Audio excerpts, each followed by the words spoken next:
Hi, I'm Paul Battaglia, and I'd like to talk to you about some of the key elements in Chapter 2. Now that students have gone through limits, it's time to move them into big idea number 2, derivatives. And a great way to tease this lesson is actually to refer back to the lesson closer after section 2.7.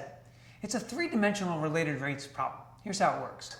A runner is running over a bridge. Meanwhile, a boat is passing through a river as it comes perpendicular to the bridge. And the question is asking, how fast is the boat approaching the runner? Now, of course, students can't answer this question just yet, but they will once they've mastered the skills in Chapter 2. So the beginning of the chapter, from about 2.1 through 2.4, covers some basic differentiation rules.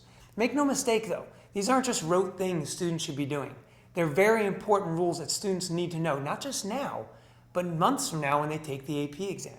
And that will obviously set them up for much more success, and they could talk a little bit more about some of the conceptual things in this unit.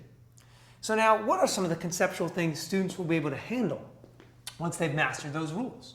Well, then you can talk to them a little bit more about the relationship between position, velocity, acceleration, perhaps the rate at which students are entering an amusement park on a class trip, or even the way water falls from a ceiling after a heavy storm. All these kinds of rates that students will explore really can't be discovered until they understand the basic foundation, and that's where those rules are important. So next we'll move into section 2.5, and 2.5 is closely related to 2.7 because it deals with implicit differentiation. Again, a necessary skill for students to be able to handle those real-life types of problems. The sleeper section of the entire chapter might be 2.6, inverse derivatives and derivatives of inverse trig functions.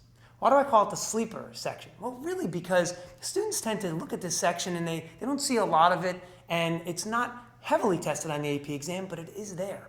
So I a lot of times have to remind my students, you know what? Even though this kind of thing might not be popular, mastery will help you feel a little bit more confident.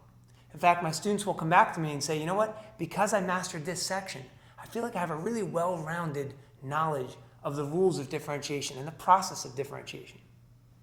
So finally, section 2.8 covers Newton's method. And the important note here is that Newton's method is not covered on the AP exam. So if timing doesn't permit it, don't feel obligated to cover it right now. You can always come back to it if you wish after the AP exam.